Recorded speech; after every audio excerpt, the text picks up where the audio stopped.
We're going to start today by looking at the Halloween puzzle. Here you can see around the edge I've got nubs that lock really well, that hold the puzzle together. These two edge pieces don't actually touch, but they connect into this intermediate piece really well. As I slide it around, you can see it doesn't pull apart. Looking at the jungle puzzle, you can see how around the edge there's sections where the edge pieces don't lock together. I can pull up on this section and you can see this area does lock really nice. As I rotate the puzzle around, let's go ahead and put it here into the frame. As I pull on this corner, you can see I've got this giant area that feels like it's just detaching from the puzzle. There's no nubs locking in to hold it, and so it just breaks away. It pulls apart. You can see here's one nub that's supposed to be linking things together, but the way that it's positioned, it connects into the piece above it and to the left, but not into the right. And so that right-hand side just pulls away. Let's go ahead and put it back in.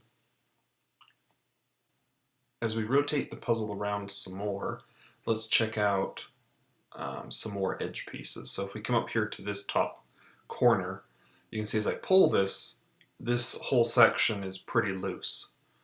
You can see here I've got two edge pieces that don't actually lock together. This piece on the top, it locks in, but not the left or the right. So you can see how that ends up being a really weak section. If we go ahead and put it back in and shift this over here a little bit more, let's explore. You can see once again, this puzzle just pulls right apart. This section doesn't lock.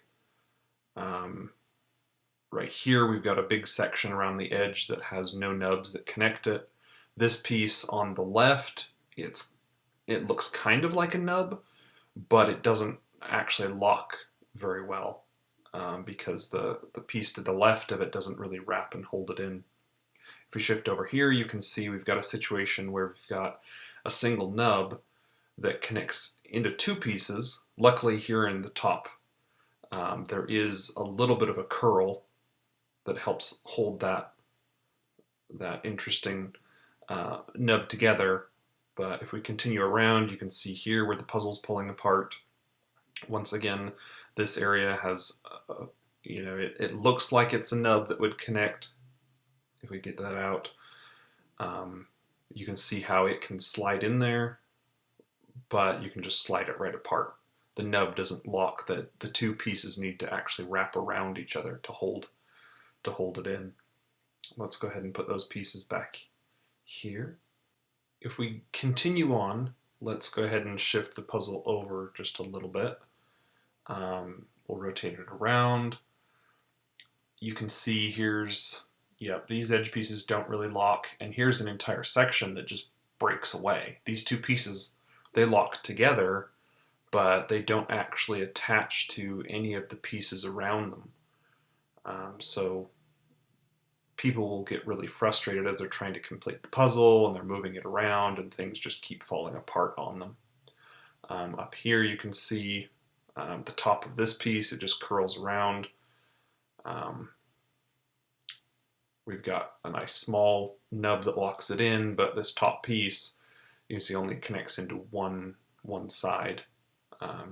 Whereas having nubs on multiple sides will definitely help the puzzle lock together better. If we put that in and shift it over, here we've got some really cool, unique pieces that connect together, but it's still got this line that runs through it.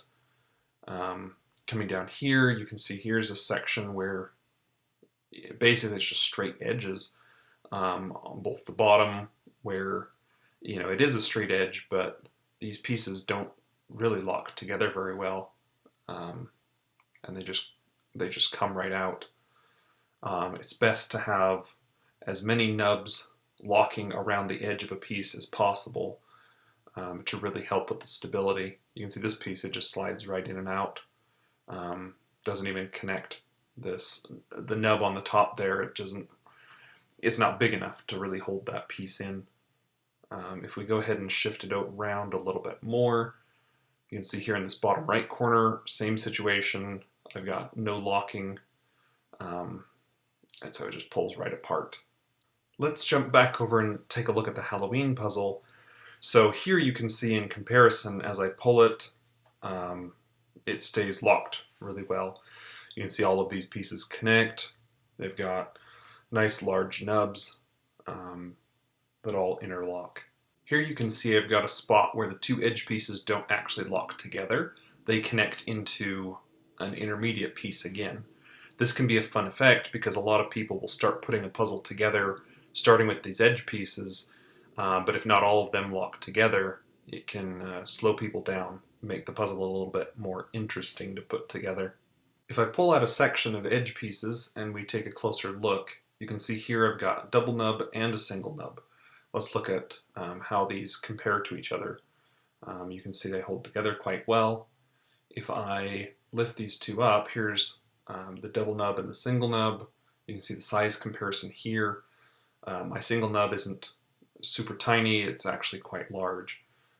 Here, if I connect those back in, you can see just how strong this is and how well it holds the edge together.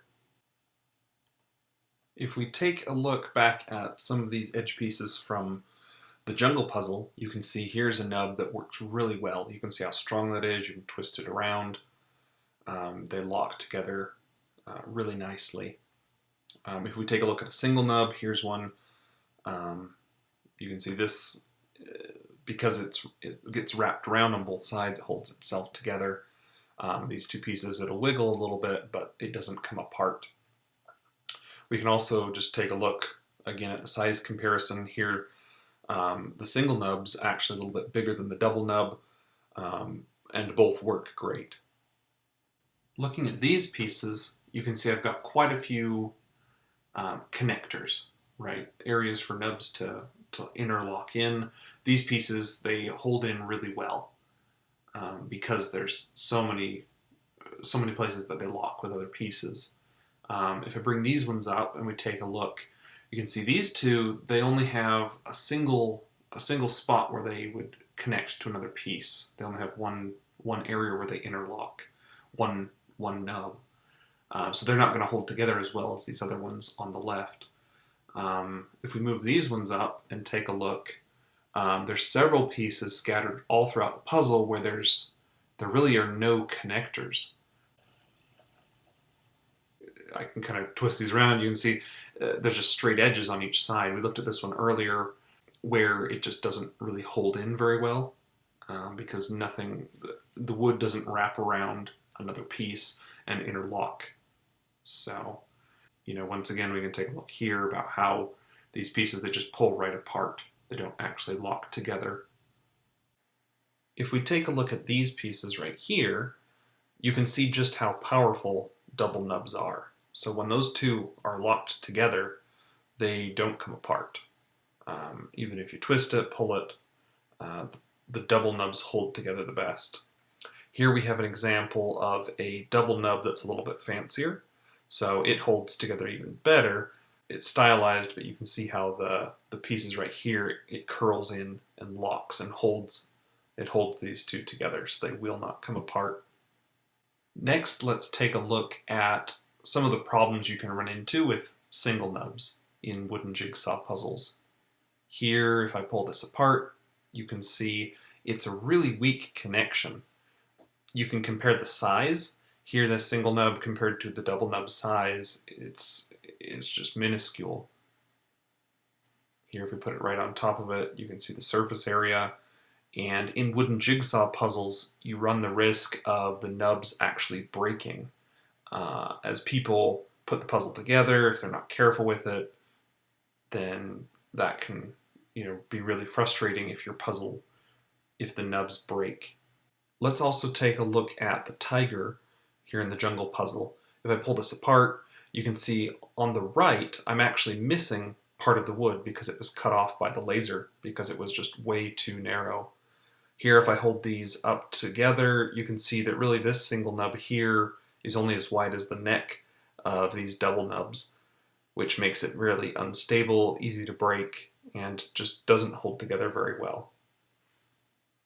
If we come over here, you can see this is where the tiger sits in context. of the entire puzzle. And if we go ahead and let's pull it out so we can take a look at it again. So it looks like the bottom locks in pretty good, but you can see here's that single nub. If we pull out the left side as well, where that's going to connect. So when designing single nubs, make sure that they stay a reasonable size. You don't want them to get too small or they'll easily break. Here you can also see there's that piece that got cut out. So there's literally a hole in the puzzle with a missing piece of wood. And so this connector here just really needs to be revised so that it's bigger and holds together well. Let's look at some more of the playful pieces in the jungle puzzle. Here we've got the lion. That holds together really well with this special double nub that just locks in. It does not come apart. Here we can look at the zebra. It comes apart, but it holds together well because it's got a really big single nub. That holds it together, which is awesome. Here on the rhino, it's an interesting design concept to have a rhino horn in the middle, but you can see as I wiggle it, this nub design here just really doesn't hold together as well as the other designs do. It kind of slips in and out. If we look here at the bear, we've got a big problem because this playful piece doesn't even connect with itself. You can see it just pulls right apart. As people are trying to put the puzzle together, they're going to get really frustrated because they have no clue how it goes together. They have to look at the artwork and eventually they'll figure it out, but it's very frustrating and it doesn't add to the enjoyment and satisfaction of putting a puzzle together. Let's look at some of the design problems with nubs throughout the jungle puzzle. Here you can see I've got a cut that goes straight into the tip of this single nub. As I pull it apart, you can see just how weak this connection is. These pieces, they just shift around. It's easy to pop that nub out, and that's not what we're looking for. We want the pieces to lock together and hold each other so that as the puzzle gets shifted around, as people are putting it together, it doesn't come apart on them. Looking at this design problem on the computer, let's go ahead and revise it. So we need this single nub to be completely surrounded and lock in. So we don't want the cut lines to actually touch the nub itself. They need to touch more into the base. Here, if I bend this cut path down, we could make it a little bit fun by adding a squiggle, so it's a little bit more interesting. But now you can see on both the left and the right-hand side of this nub, I've got it completely surrounded. Here's a similar problem, this time with a double nub. You can see I've got a cut line that comes right out from here, and look how easy that just pulls apart. On this right side, it still holds together pretty well, so that's nice, but this other piece on the left, yeah, this just comes right apart. Does not hold well at all. So let's take a look also on the computer and see how we can work to revise this.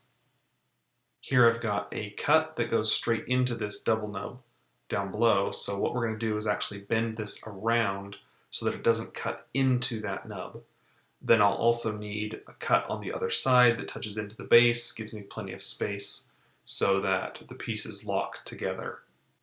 This one presents an interesting design problem. So we've got two double nubs with a cut that goes straight between them. If we take these two out, you can see one of the problems we have is that people, as they're putting the puzzle together, will have no idea that these pieces should connect or that they go next to each other, which can be a good thing. Sometimes it's a bad thing. In this case, we're going to revise this so that these pieces lock and hold together even better. You can see as I pull this, it does kind of separate. It's not very strong on each side. It will connect, but we're going to make this even better. On the computer, I've set up a similar situation where there's two double nubs that have a cut path that goes right between them and connects them. So in order to focus more on connecting into the bases of the nubs, you could put a cut path on the left or the right so that they lock together better. Here we could do the same thing, but introduce additional nubs on either side, which would actually create a new piece in between, which is rather interesting. It has a cool shape to it. So let's look at another way we could do it. Maybe if we wanted to kind of keep this similar concept, we could bend the line so that it wraps around. You can see how this bottom nub is completely connected. The one on the top is still weak, but it will hold together a little bit. This at least introduces a bit more stability to this particular section, which makes for more of an interesting or unique cut path. So several ways that this can be revised and reworked. This double nub is also cut right down the middle. You can see here it's actually an edge piece. We saw this earlier where it just pulls apart, and you've got over here on these sides. Once again, this one's a little bit lucky because they actually do lock. I would still recommend revising this so that the cut doesn't go straight and touch the nub. It's more focused on the base. Or put a single nub in between this to lock that edge piece together or something. I want to jump back into Illustrator. First thing, make sure that you've got your rulers set to inches, so it'd be Command R or Control R, that turns on or off the rulers. And then if you come up here and you right click, you can switch it over to inches. So make sure you have it set up like that, because what I want to do is go through an example puzzle here. It's going to be 3.8 inches by 4.475 inches. You can see these dimensions of the black line meet the final cut size. So it's going to be that 3.8 inches. If we zoom in a little bit, you can see here's our black cut line, which matches the final dimensions of the puzzle. We've also included a 0.1 inch bleed area, this spot right here. Make sure that the artwork always extends outside there. On the inside, I've included a safe area. It's this little gap right here. And I do that the same size as the bleed to make sure that I don't put any nubs or any cuts on the inside of that safe area. They should all, or on the outside of the safe area, they should all be on the inside. Here, if I click, you can see that I've got it at that 0.1 inch size. As a quick reminder, when the laser comes through and cuts the wood, it can actually take out up to 1.5 pixels worth of material. That's called the kerf. And so when I set up my files, I'll come over here, and I usually will set all of my strokes to a 1.5 pixel width. That way it matches the kerf and lets me see the maximum amount of wood that's going to get potentially cut out of the puzzle. Something that also helps me as I'm working is setting up graphic styles. There's two that I'll use. One's for the laser cut lines and one's for the playful pieces. Here on the left, the laser cut line, you can see it's just a stroke set to a 1.5 pixel width, as we just discussed, and for the playful pieces it's the exact same thing, except it has a green fill with a reduced opacity. For this demo we're going to do 30 pieces in this puzzle, but before we do that, let's go ahead and get the files organized. Let's go ahead and create our artwork layer, so we need to move everything else off. Right here we'll go ahead and make the playful pieces. I pulled these two frogs from a different puzzle. We'll paste them onto the playful pieces layer, and let's see, what else do we need to do to organize this? Let's create another layer. This one will be for the guides. So these are these lines to indicate the cut. So we'll go ahead and paste those onto this layer. What else do we have that we need to move? Oh, personally, I like to change this to black, so we'll go ahead and switch that to black. Playful pieces, we'll go ahead and leave that one as green, and then for the artwork layer, let's set that one to black as well. Let's go ahead and change this as well, so artwork, and you can lock it. If you double click this, you can actually select the option for dim image to, and you can select a percentage. I'll usually work with something around like 50%, maybe 20%. Here we've got our playful pieces now separated out on their own layer. Let's go ahead and figure out where we want to place these two. When placing playful pieces, I like to put them in areas where the artwork can complement them. So for example, these being frogs, it would be fun to have them in green areas. Here you can see I left a margin around the outside. That way we can put in some connector pieces all the way around the edge to really lock in the puzzle, as we saw at the beginning of this training.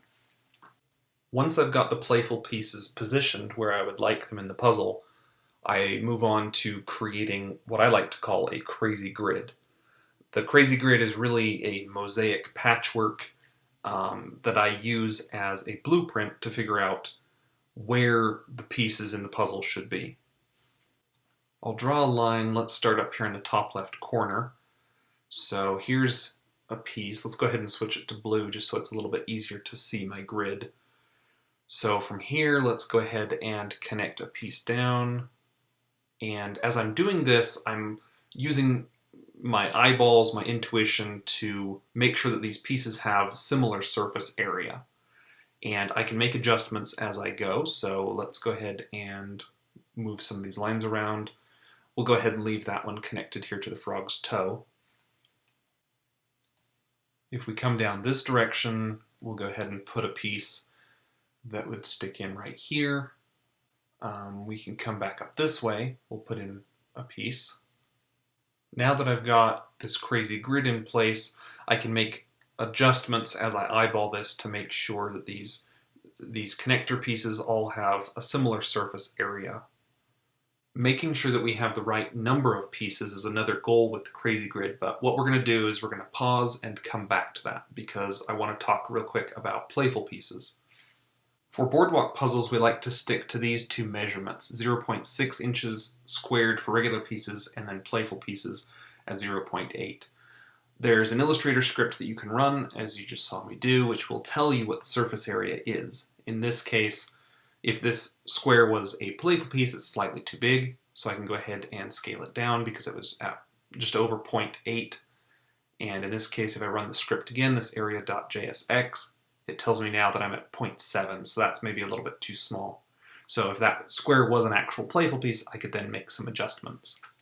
By selecting this frog, we can run the area script again, area.jsx, and we can see that it's actually at 0.9 inches square. So maybe it's a little bit too big. If we come over here, run it on the other frog, this one is 0.8. Sometimes it's okay to increase or decrease the surface area slightly.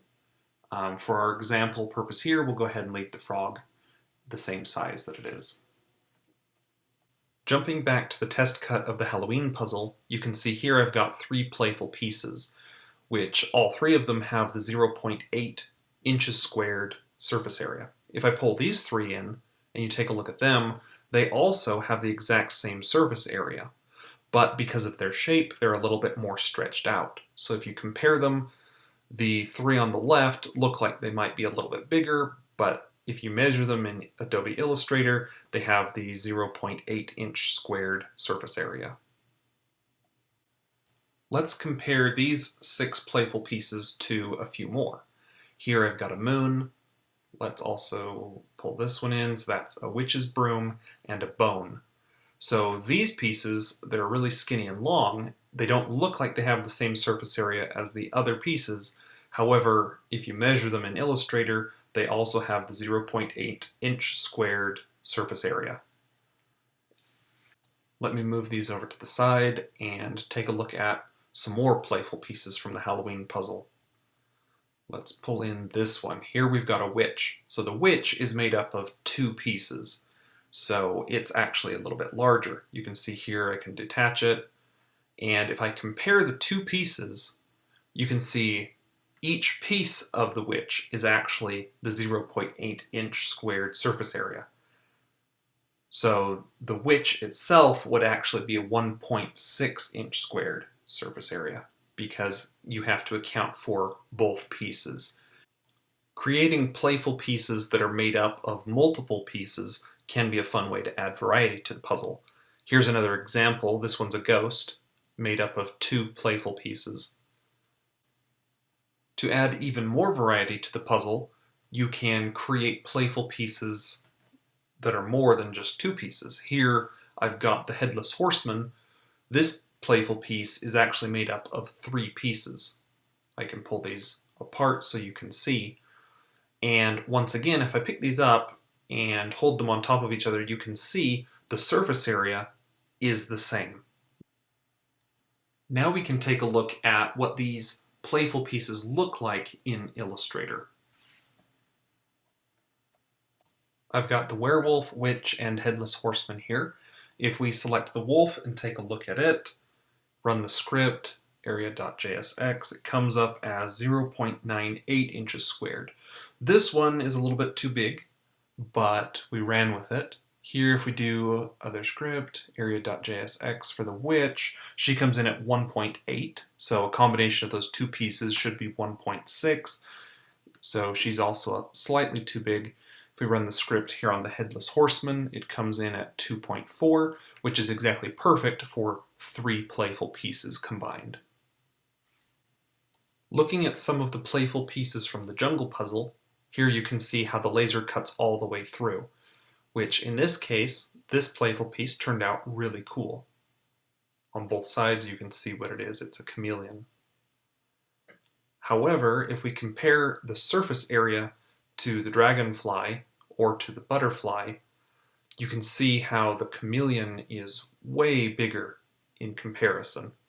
The butterfly is too small and the dragonfly is just too small.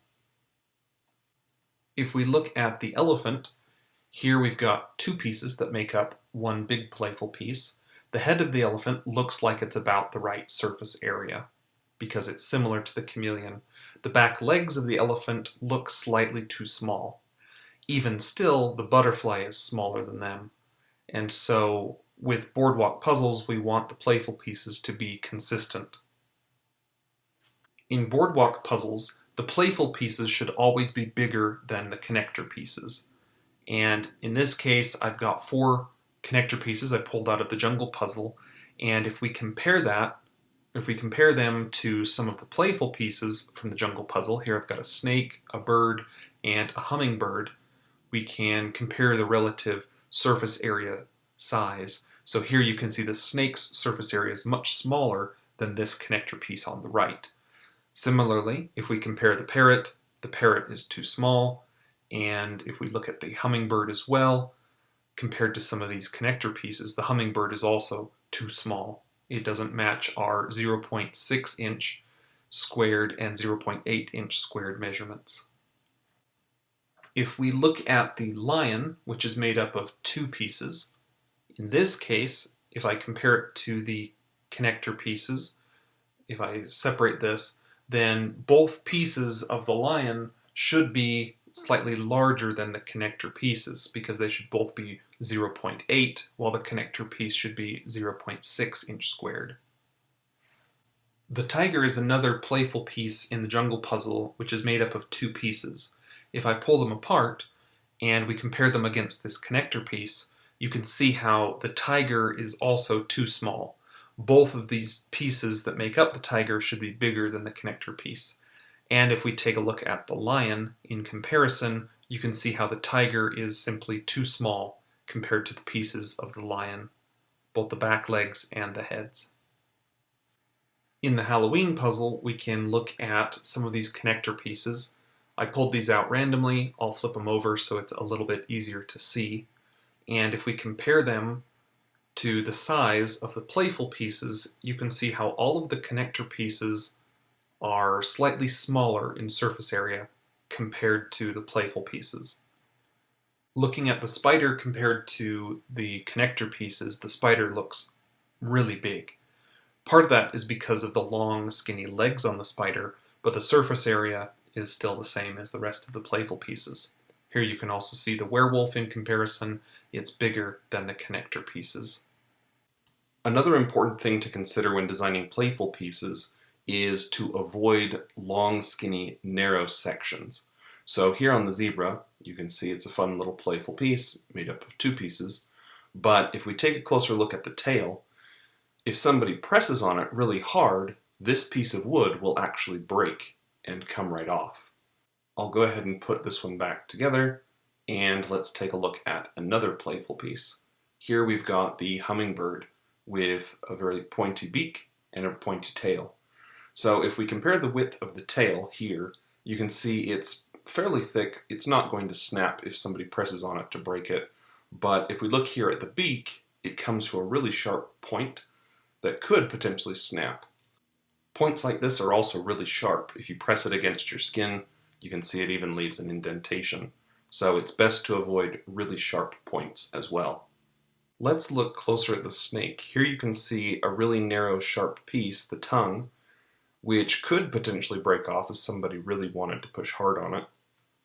The ladybug is another piece that has some really narrow, sharp sections. These legs around the edge could easily break off if someone pushed hard on them. You can see the wood bending if I press like this. Increasing the surface area of these particular playful pieces, which are a bit too small, will really help thicken up these narrow sections. So let's go ahead and move these out of the way and take a look at another one. Here we've got the giraffe. The giraffe in this case also looks a little bit small, but it turned out to be a really cool playful piece. Here you can see up on the top, those could be thickened up a little bit. Down here we've got the front leg is pretty sharp. It holds together pretty well, but might be good to actually thicken that a little bit. Here we've got the tail, which comes a little bit narrow, but once again increasing the size should help. If we compare it though to the connector piece that wraps around it, here you can see I've got this tiny little fragment that sticks in that could easily break off if somebody got their fingernail underneath there. So in this case, it would be best for the tail to stick out a little bit more in order for that connector piece to be a bit thick. See how here, if I bend it, it could potentially just snap right off and break the wood. Let's go back over to the Halloween puzzle and look at some of the narrow pieces on here. So the spider, as we saw earlier, has really long, narrow legs. However, in this case, they're thick enough that they're not going to snap and break. You can push on it and see the wood bends a little bit, but it's not bad. Here I've got the arms of the zombie or the legs. Once again, they're thick enough that the wood is not going to break. The pirate has his swords. Same situation here. You can try bending them. It's not going to break. What I'll do when I'm designing playful pieces is measure the thickness of narrow sections against each other. Here you can see that the spider's legs are as thick as the swords. If I compare the width of the spider's leg to the zombie's arm, it's also the same thickness. So I know that that thickness is not going to break. Here I've got a narrow neck for the saxophone. Once again, if I compare it, it's thick enough that I know it's not going to break off. The longer a narrow section is, the thicker it needs to be.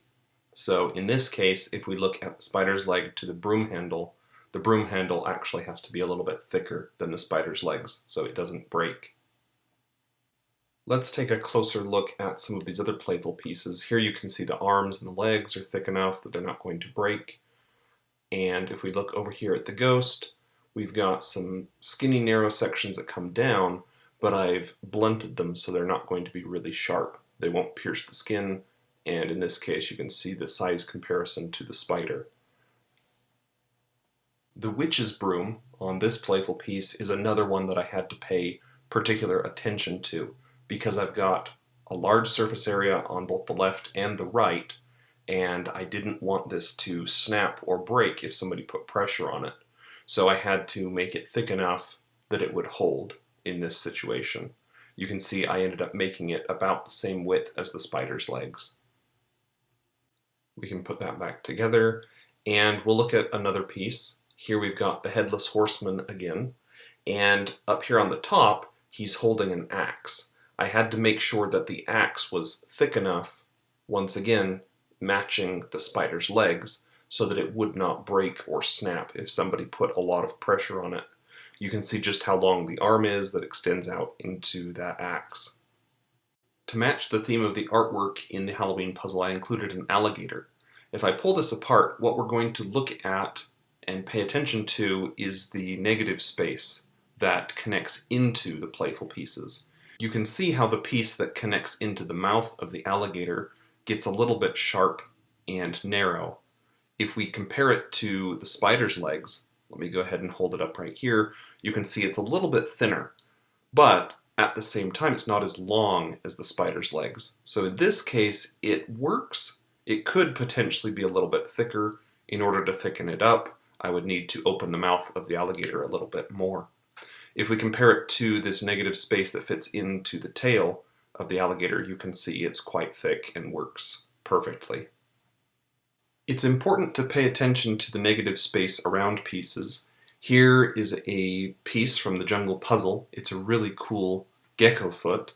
But if we look at this piece, which is surrounding the gecko foot, you can see just how delicate it is. So this piece would definitely need to be thicker around these areas, otherwise somebody could break it really easy.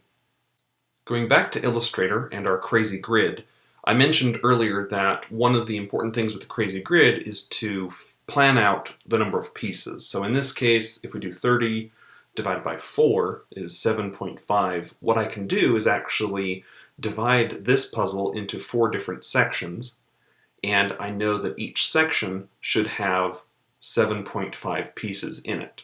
So let's go ahead and put in a couple lines here. I just want that as a stroke, so we'll go ahead and set it up like this. We'll make it green so it's a little different so you can see it. If we center align it, we can draw another line just like this. I'll center align it as well. Let's move it here into the center. And so now I have these 4 sections, and each one should have 7.5 pieces in it. I'm going to finish putting pieces into this first section, and then what we can do is start counting pieces. So let's connect this line down here. We'll put another playful piece that connects up here. This one will be a little bit narrower, it'll wrap around the frog. This one will stick into the negative space between the frog's feet. And now if I pull in numbers, you can see we can move these into position. I've got 30 numbers. So 1, 2, 3, 4, 5, we'll put it there, 6, 7, 8, 9. Now remember, this section's supposed to have 7.5 pieces in it. In our case, we're a little bit over that, so we can make some adjustments. You can see 3 kind of cuts into that negative space, 7 will extend up, 8, maybe we can shift it around. If we put, now 6 looks a little bit small, so let's go ahead and connect it to this toe instead. And we'll go ahead and add another point so I can bend that line. Here I'll lift that up a little bit so you can see 7, 6. I can keep making adjustments. Let's come down here. We're trying to remove at least one piece. So maybe what we can do is shift this around like this. Maybe if 2 was a little bit bigger, 3 could actually shift off into that next section. So we'll go ahead and move the lines around like this. And that way we can get rid of one piece from this first section. But now I have to move the numbers around, so 1, 2, 3, 4, and 5. Move that there, 6, 7, and if we move that off, now we've got 8, and let's go ahead and connect this. Should we put it up to that toe? Probably. We'll go ahead and do that. Then I've got this extra point I can shift around, and so there you go, I've got my 8. As a reminder, when I'm eyeballing these, I'm focusing on the black line around the outside edge, which is the actual cut line, so I'm ignoring the red safe area. Let's put in a few more pieces. Here we go, we'll connect those, and then we can start counting again. So let's bring this one over, we'll connect it up, and put one down over here. Take a look how that's looking. Oops, you can see I swapped the 8 instead of the 9, so we'll put the 8 there.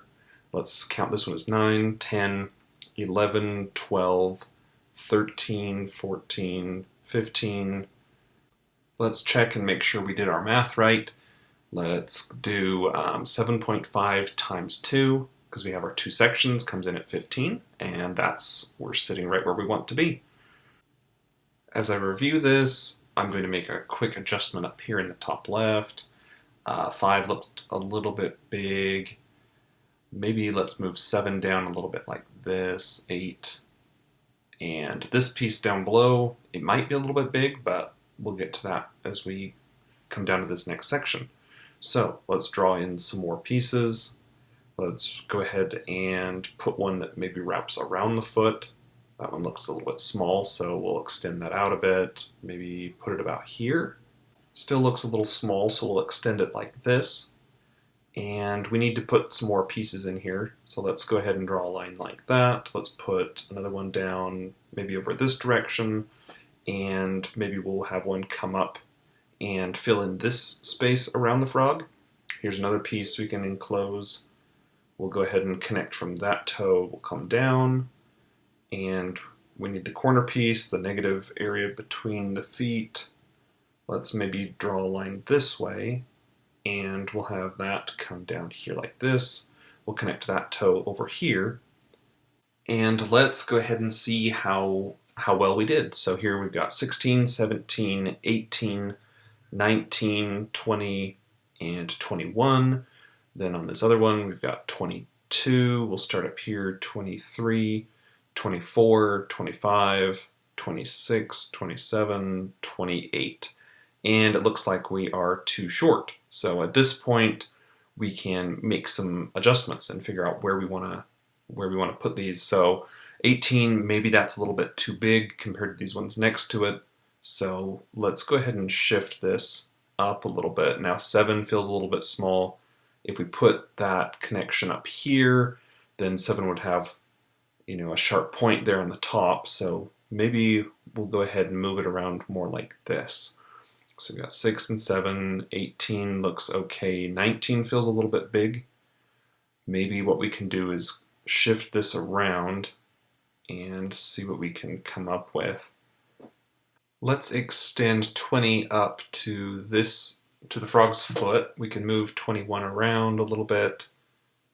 Let's see, so we've got 16, 17, looks pretty close, 18. So 19 is still really small. Let's see if we can figure out how to adjust this so that 19 can have a little bit more space. If we shrink 16, maybe we can move this one around. Let's reorder these a little bit. So 22, 23, 24, 25, 26, 27, 28, 29. Now we just have one piece left over. Let's figure out where we could maybe put that one. Let's see, if 26, I don't want it too small, but let's go ahead and connect it here into the frog's foot like that. We can shift 29. Let's see, 22 and 27, let's even them out just a little bit more. 28's maybe a bit big, so we'll shift that. Here's 26. As I'm building this crazy grid, I'm always keeping in mind that I will have nubs go over each line to connect. So as I'm positioning these, I'm trying to make sure that there's enough space for nubs. So on 26, I need that to connect into 28 and 29. Here, let's go ahead and shift some more things around to try and figure out where we can cut in an extra piece so we can make it to 30. 25 is a bit big, so we can probably go ahead and cut it. Let's maybe try cutting it from this toe of the frog.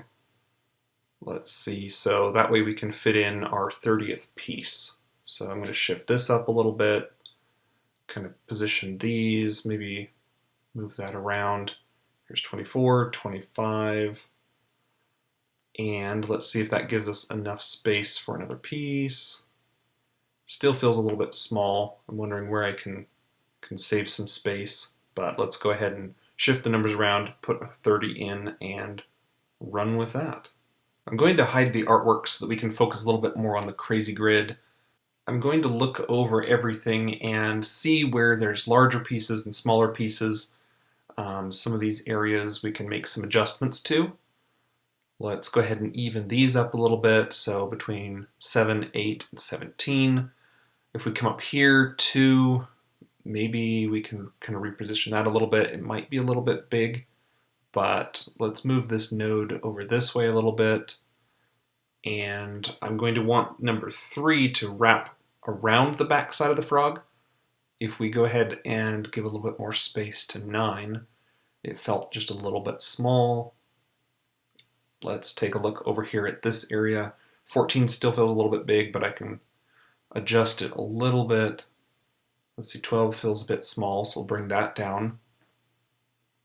I'll give a little bit more surface area to 27, take away from 29, 30, 26, still a bit small. We can take some out of 25. We'll shift those up.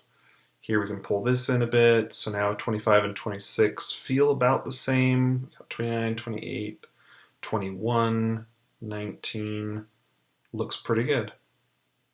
Now that we've organized the puzzle with the crazy grid, it'll help guide us into where to place our nubs.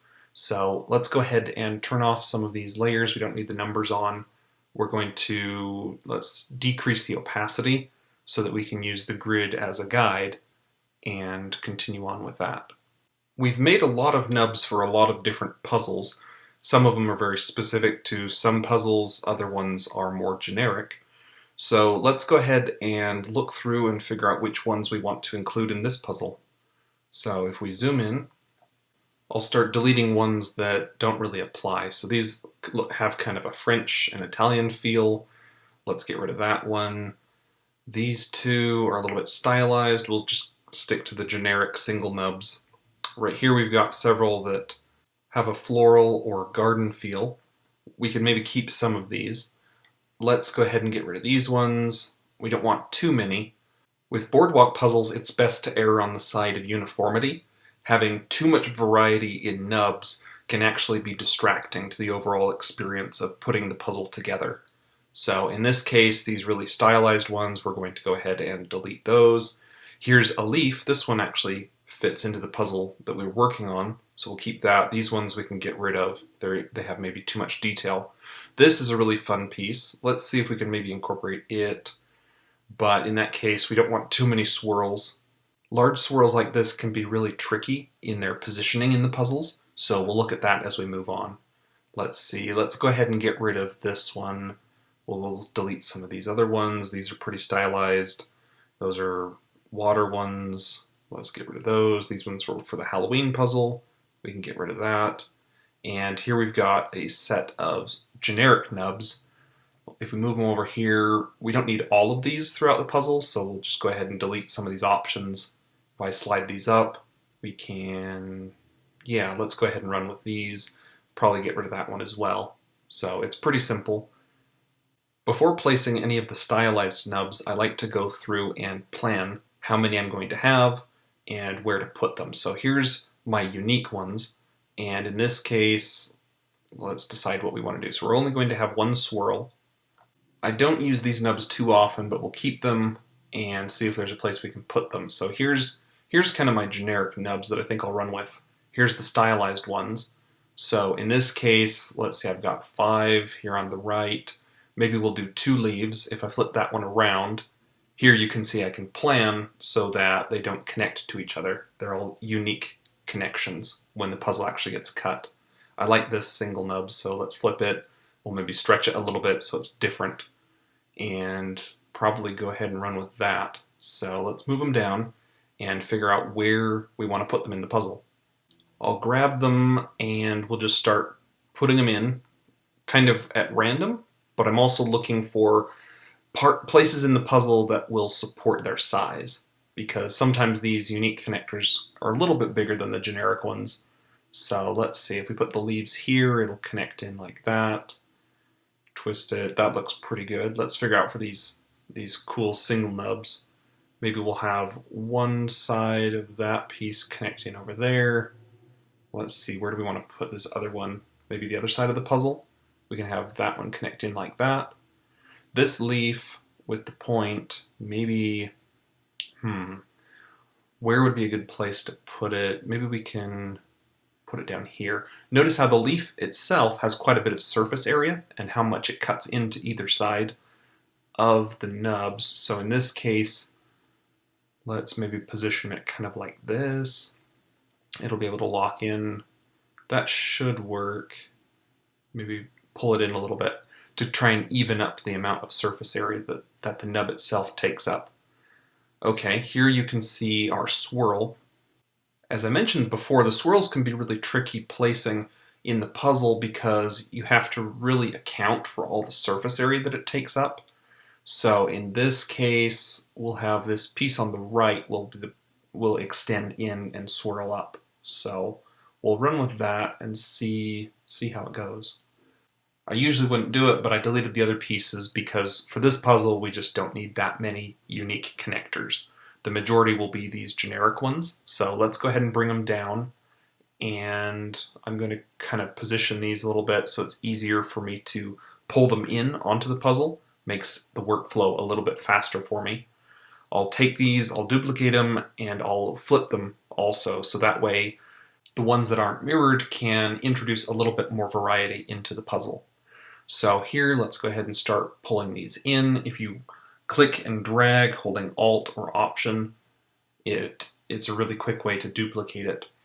This is where the red line, the safe area, comes in. I don't want any nubs, any of these black cuts, to extend outside of the red line. So in this case, I can place them right up next to it, and I know that I'll have plenty of wood when the puzzle gets cut to lock these pieces in. Also, you'll notice as I start dragging more of these in, I'm placing the nubs on the straight lines from the crazy grid. So if I rotate this around, I'm also trying to account, just using my eyes, for the surface area that each nub, each connector takes up. And so I'll place it either a little bit on the inside or the outside of the line. In this case, that one looks pretty good. If we grab another one, here I'll stretch it a little bit. It's nice, once again, to add some variety by resizing the nubs slightly so that they don't connect to each other, so they're a little bit more unique as the puzzle's getting put together. Here's a fun nub. We'll go ahead and put it this way. Once again, this nub has quite a bit of surface area in it, so I'm going to place it more on the inside of the blue line from the crazy grid. Here I can flip it around so that it's mirrored, and let's go ahead and figure out where this one will fit. So if I rotate this around, notice it's outside of the red safe area, so I need to position it so that it's just touching right there, like that. This looks pretty good. And what we'll do later is we'll come back and clean these all up. So it's okay that the lines overlap each other.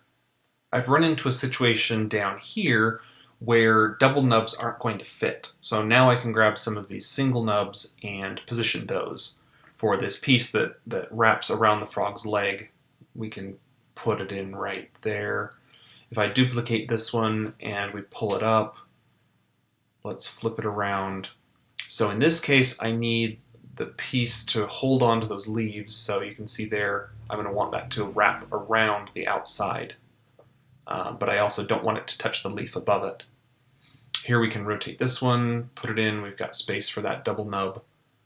And if I position this, you can see I need space on that side, but we can adjust that later.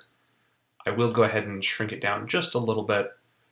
It's best not to resize the nubs too much. You don't want them too small or too large compared to each other. Once again, with boardwalk puzzles, we want the uniformity. And let's see, what should we do next? That looks pretty good. Maybe what we'll do is we'll duplicate this, and for this bottom line here, for that piece, maybe we'll go ahead and connect it in with another single nub. When placing nubs, it's also good to remember that you need sections to lock together really well, and so you don't want to use too many single nubs in areas. And so in this case, for the border, I need double nubs all the way around. At least that's my plan. And so here we can connect this piece in because the double nubs lock together much better than the single nubs do. Creates a much stronger puzzle with better connections. Let's say I wanted to put this one in right here, but obviously it's not going to fit.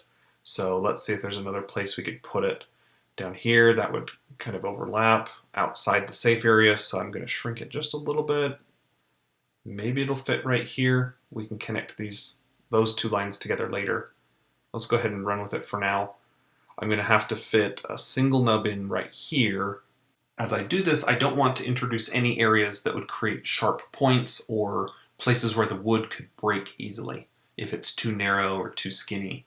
So let's see if something like that. See here, that would be too narrow, too skinny. So maybe we can shrink this one down a little bit to widen that gap so that there's enough wood that will hold it.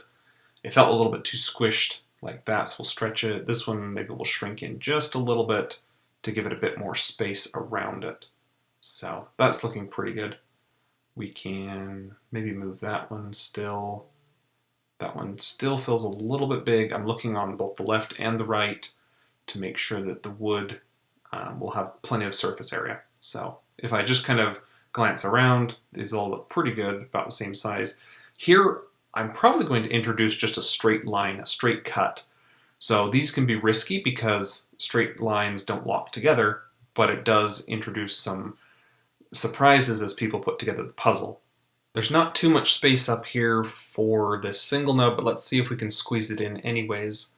If we position it kind of right here and maybe move that one up a bit.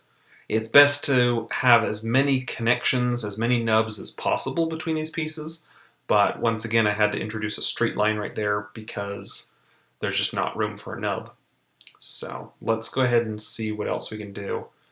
I need this puzzle to lock around the outside edge. My plan was to use the double nubs all the way around, but you can see here I don't have the space for a double nub, so I'll have to make do with a single nub. I'm not going to scale it up or down. It will fit just like this. If I grab, let's try and see if I can get one of these to fit. This is one of my favorite connectors because it's two double nubs that are next to each other. And let's see if that works. Here you can see this piece, it needs to actually extend around.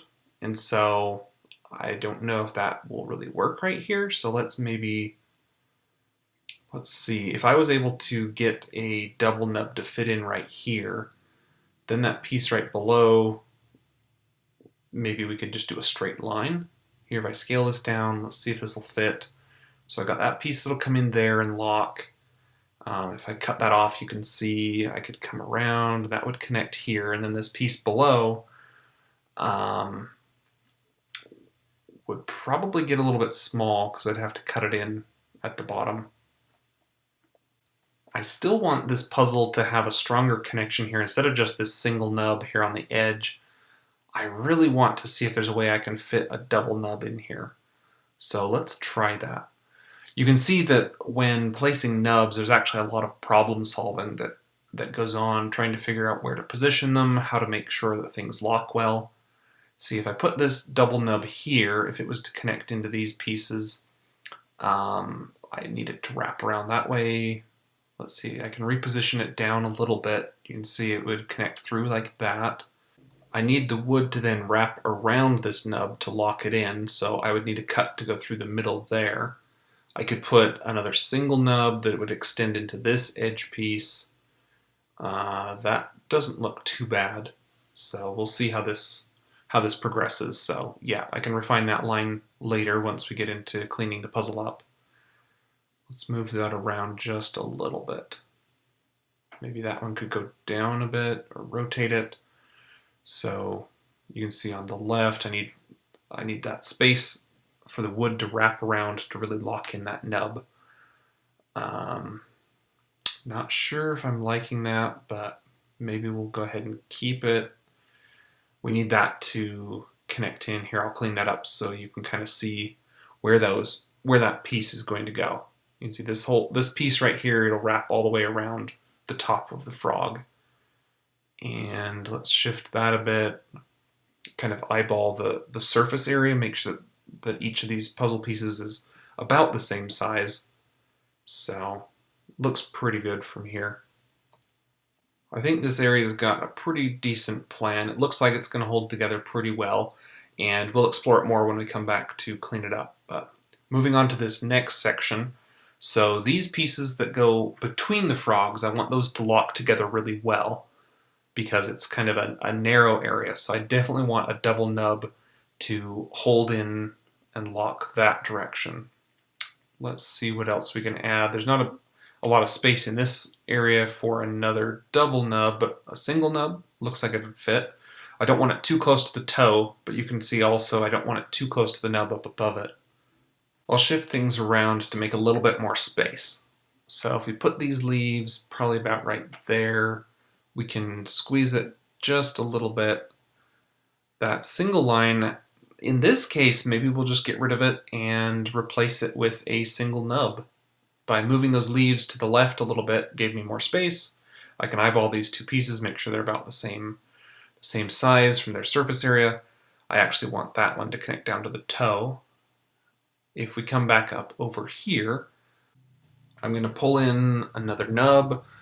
Once again, I want as many double nubs around the edge as possible, so let's see if we can get this guy to fit in right here. I'm liking how that looks. I'm a little bit worried about the space between this double nub and the single nub right below it, but we'll keep moving forward. See how I would need some sort of a cut to go through there.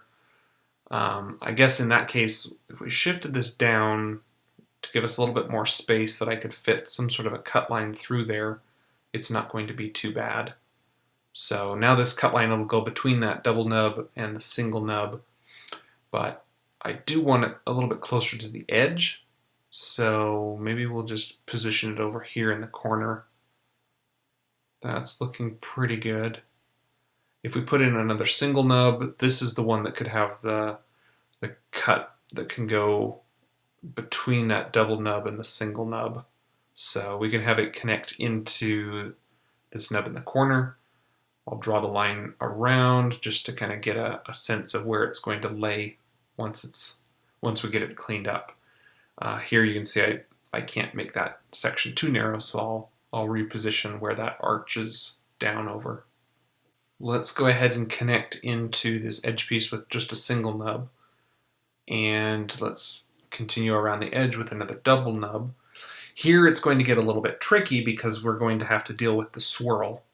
This edge piece is looking pretty good. If we position it probably about right there, making sure it's inside the safe area. Now, comparing the size, you can see how this piece, if it goes into the swirl, is going to be quite large.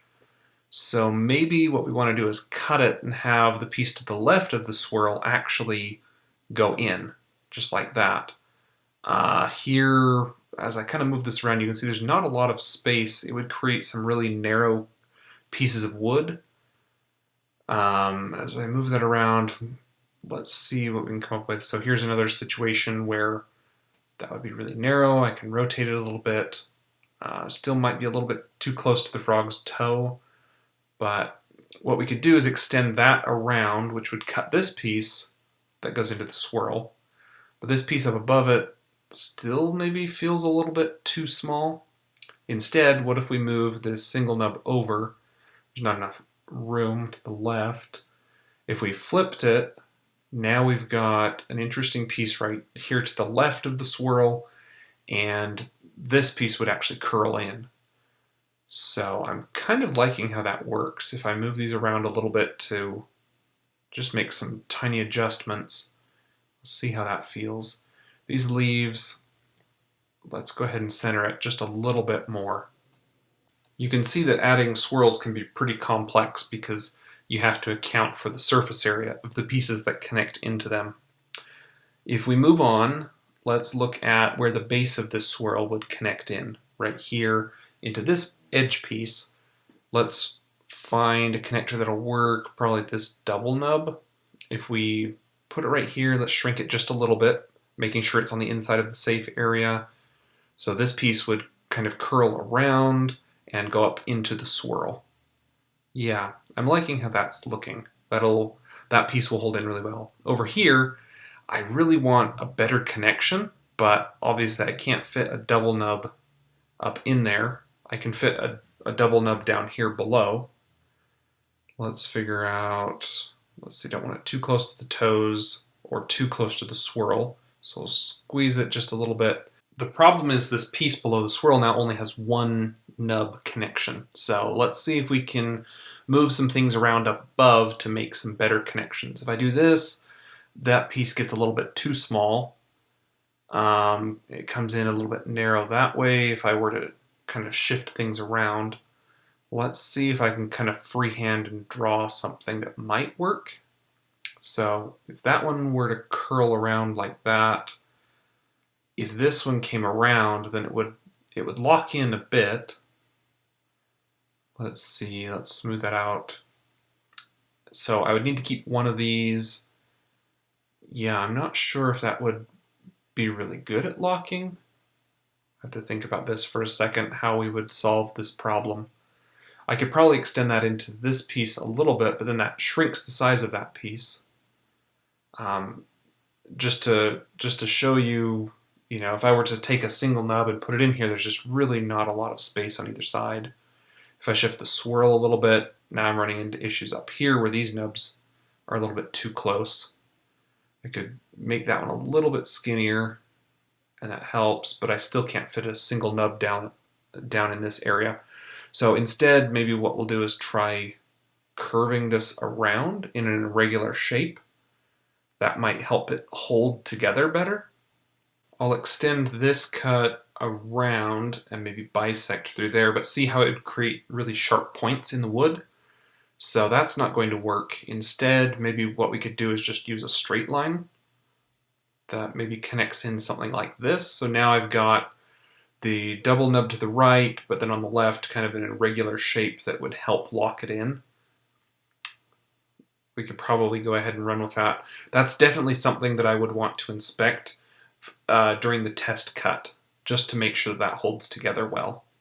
So if we continue on, we'll put in another double nub right here. I have to make sure that there's plenty of space on either side for it to have enough wood to hold it. If I rotate it around, flip it, that's not going to work. This is going to be the best direction for it to face. Let's shift this just a little bit. That's looking pretty good. I've got enough space on the top and the bottom of the nub. On the sides, that's looking pretty good. We can probably get away with it. I'll shrink it just a little bit, make sure that it's not too close to the toes there on the left-hand side.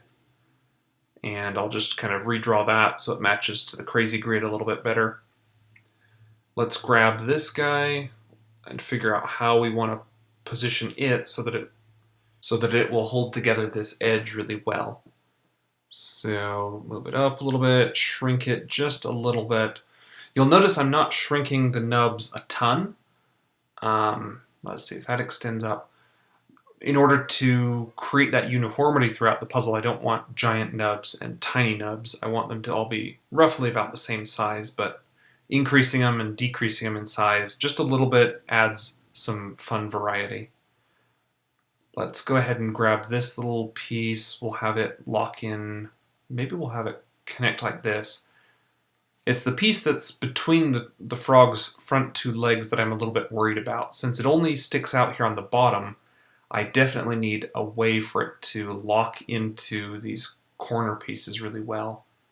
I can try a shape kind of like this. Once again, I'm watching those toes where it would create a really tiny sliver of wood once it's cut, but that looks pretty good. If I kind of extended it around, this one would come in and connect to that corner piece. Continuing around the edge, we'll bring in another double nub. Let me rotate that. Should we go this way? That would probably work. So I'll clean that up just a little bit so you can see it would go ahead and we could connect it into this single nub a little bit later. I want it down right up against there. I'll kind of redraw that cut line so that it gives a little bit more space to the piece on the right. Let's grab this fun double nub again. I'm going to squish it just a little bit. We'll put it right here. These hold together really well, these particular nubs. So here I'm trying to decide where I want it to cut into the toe. Probably do about right there. That looks good. And I've been wanting to use one of these connectors. It's a really fun shape. It's two single nubs that are opposite each other, but there's just not enough room right there. Let's grab a double nub and see about this one. What I'm being cautious of as well, let's see if I move this down. So I need enough space on both the left and the right side of it so that the wood isn't too narrow and doesn't break. If I squish it a bit, that's looking pretty good. Because I need the piece that's above this to connect in really well since it only has two connection points. The single nub on the left and then this double nub down below. Zooming out, we can see how things are looking. Actually, let me shift this one just a little bit. Okay, so if we take a look here, you can see I've got my double nubs almost all the way around the edge, except for one single nub. But it looks like it's going to lock in pretty well and hold itself together. So I can go ahead and get rid of these, and we're ready to move on to the next step. Also, if we take a look around, you can see that all of my nubs are on the inside of the safe area, the red line. So there's that single nub, this double nub should work. And at this point in the process, we can go ahead and hide the crazy grid. We can also just hide the artwork so it's not as distracting. The playful pieces, what I'm going to do here is I'm going to actually duplicate the layer. and I'm going to take just the outlines of the playful pieces and move forward with those. I'll keep all the detail cut lines, the full playful pieces on this other layer, and we'll pull that back at the end. But for now, just to keep things a little bit simple, I'll go ahead and paste those right there. So you can see I've got just the outlines of the playful pieces. Usually I'll keep the full nub library intact, but in this case I deleted all the nubs that we aren't going to use. So if I go ahead and rename that to just nubs, it'll make a little bit more sense. So I've got all the other layers locked. Numbers, I'm going to move those up. We can put the crazy grid down so we can reference it later if we need to, but we'll go ahead and start like this.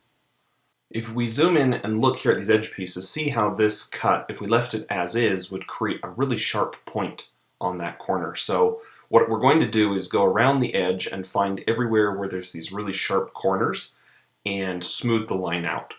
Remember, we're looking just at the black lines. That's where the laser's actually going to cut. The red line's just a guide for us to help make sure that we keep the nubs in the safe area so we don't lose too much wood around the outside edge and have narrow sections that break off. So you can see we'll get that one straightened up, and that looks pretty good. This one probably can stay as is. Let's smooth it out just a little bit so that it looks more aesthetically pleasing. I'll speed up the video because this part can be a little bit repetitive. So here you can see I'm continuing on and just smoothing these cut lines out against that black cut line on the edge, making sure it's nice and smooth. A lot of people, as they put together puzzles, their strategy is to start with corner pieces. And so as we come up here, this corner piece, I'm actually going to cut it right in half, which makes it a lot harder for people to figure out what goes in the top left corner of this puzzle. The next step in the process is to clean up all of the cut paths. We have the nubs where we want them, so we won't be moving lines around so much, but we will be selecting multiple lines and joining them together by right-clicking, hitting join. Then I can come through and smooth it and make these connections a little bit more interesting. Here I've got a situation where this single nub overlaps. We can just go ahead and trim it there. But on this side, I want to go ahead and have these connect to make it a nice smooth transition from this double nub to the single nub. So I right-click, I hit join, and then with the pencil tool, I can go back and smooth it. Looking at the straight line right here, I can make a decision whether it should move or stay in its position. In this case, it can stay. Let's clean this side up a little bit. These ones, we'll go ahead and join those together. Let's figure out a nice smooth curve to get those to fit. Something maybe like that. Something like this. As I'm doing this, I'm trying to imagine what the puzzle will look like when it's cut, because I don't want small, narrow, sharp points. I'm feeling this shape isn't quite working. It makes a little bit too sharp of a point, so let's redraw this a little bit. Maybe if we bring it down, have it curl around more like this. Okay, we'll smooth it out, see how this looks. And then we need to connect this single nub in a little bit more like that. And now we've got a better connection, less of a point. So let's go ahead and draw this one down just a little bit, make it a little bit more interesting so we also don't have that sharp point here, because this other single nub, I need to have that connect in between the double nub and the single nub here. So let's try and freehand this line. Let's see where to take it. You can see that's a little bit too narrow. If I pull it around, it gets closer to that single nub. Let's pull it around again. Something kind of like that. If we smooth it, let's take a look how that's going to look. Yeah, I'm liking that. Now I've got wood that wraps all the way around, both that single nub. Oh, down here you can see I've got a really narrow section.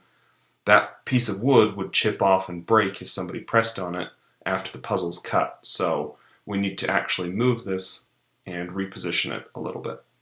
When I'm in a situation like this and forced to move a nub, I have to be very careful where I move it and how far I move it, because I don't want the pieces to change their surface area size too much. But sometimes to get the puzzle to work, it has to be moved.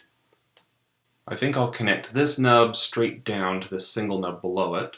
That will make a nice smooth transition here. So I'll right-click, hit join, trace over it to clean the path up. These two we can connect as well, since they're pretty close, so I'll freehand this line down. We'll take it through here. Notice that really sharp point that would be created in the wood if the laser cut along this path. So I'm going to make some adjustments to try and smooth that out so it's not as sharp.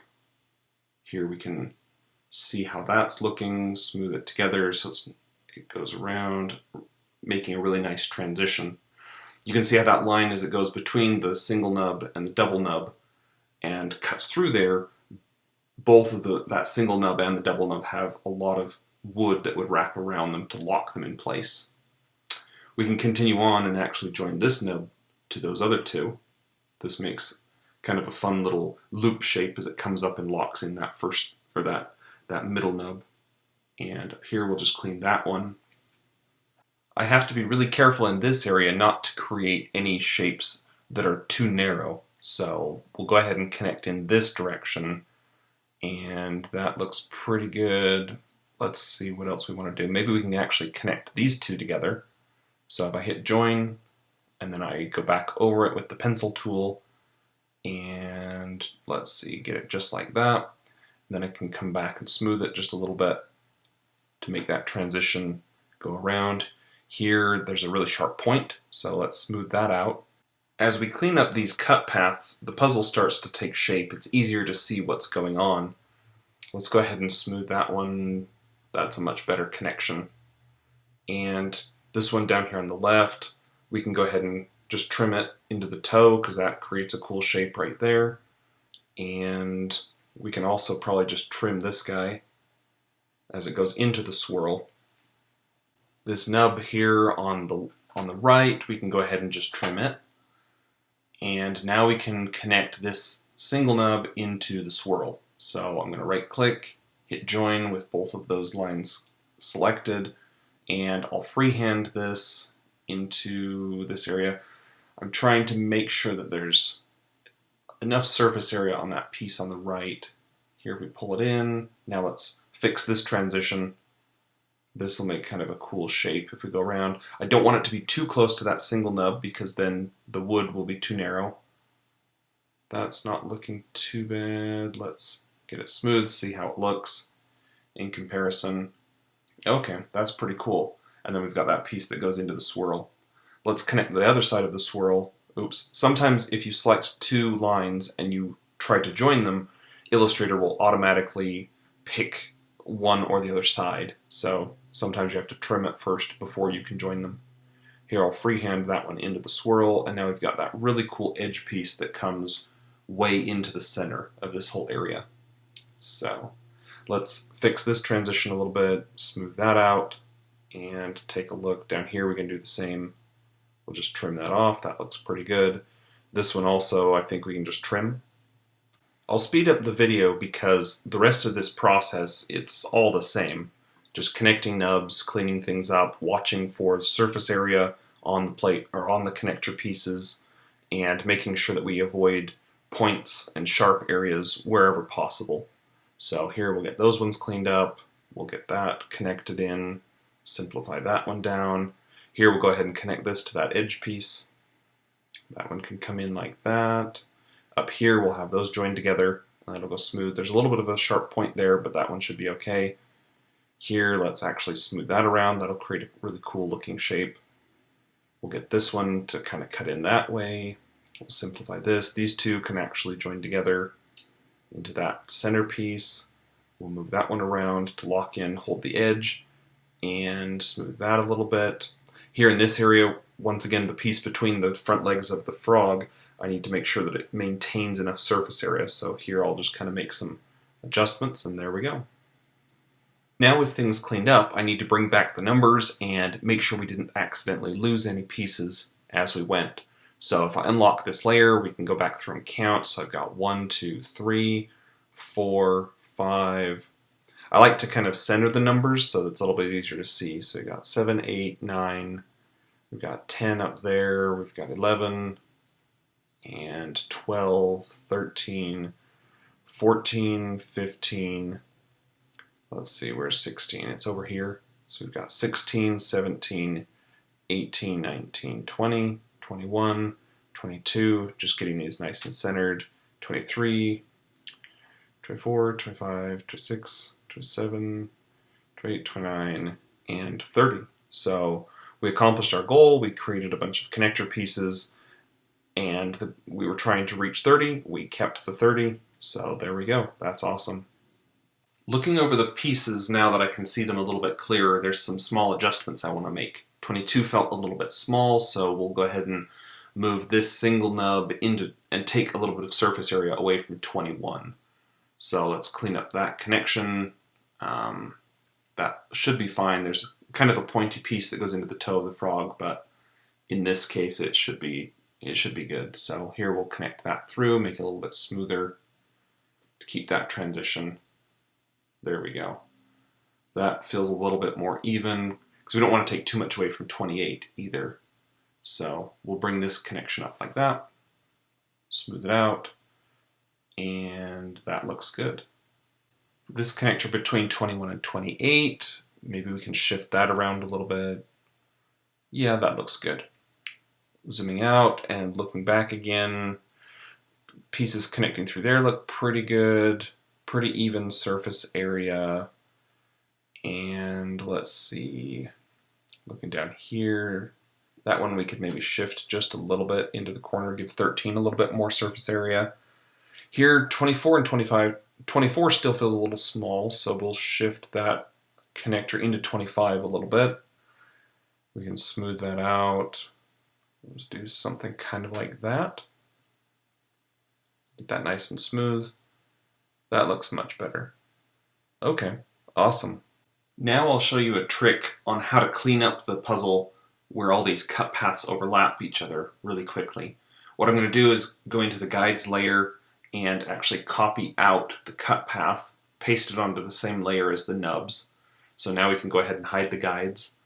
So here we've got that rectangle that goes all the way around the outside edge. I'm going to move the outlines of the playful pieces onto that same layer as well. And these ones we'll just hide.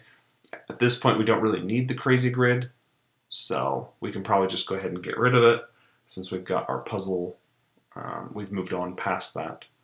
So now with everything selected here, I come over to the, let's see, where is it? To the Pathfinder, and I do the outline function. I hold Command-Shift-G to ungroup everything because it will create a group, and if I turn on the laser cut line graphic style over everything, you can see there we go. What this Pathfinder tool did is it went through and actually cut all of the lines anywhere that there's an intersection. So for the cleanup process, I like to shrink the stroke down just a little bit so that it's easier to see and color it red. So in this case, I can also go through and clean up the outside edge. We can actually copy and paste the same rectangle from the guides layer again, so we don't need those broken pieces all around the outside edge. So let's do that. We'll turn on the guides layer, grab that rectangle, paste it right there, and we'll go ahead and just, using the eyedropper, copy the same style. So we've got that. We'll turn it black to indicate that we're finished with that section. I'm going to actually do the exact same thing with the playful piece outlines. So I'll go through and delete out all of the sections on the playful piece. Let's see, let's get the toes, these front legs, get this all cut out, and then we'll go back onto that playful piece layer. If we turn it back on, I'll select the outlines only of the playful pieces, and we'll come back into this layer, our nubs, paste it, and then using the eyedropper I can just select it. I'll turn it black. That way we don't add a lot of extra vector points onto the path. It'll stay a lot smoother that way for these particular shapes. So we'll do the exact same thing with this other frog. We'll paste in the outline, we'll color it black to indicate that we're finished with it, and we can move on. Let's see, all of these cut paths that extend past the outside cut border, we can just get rid of those. That's pretty easy to do. Just draw some rectangles to select it, like that and that. Awesome.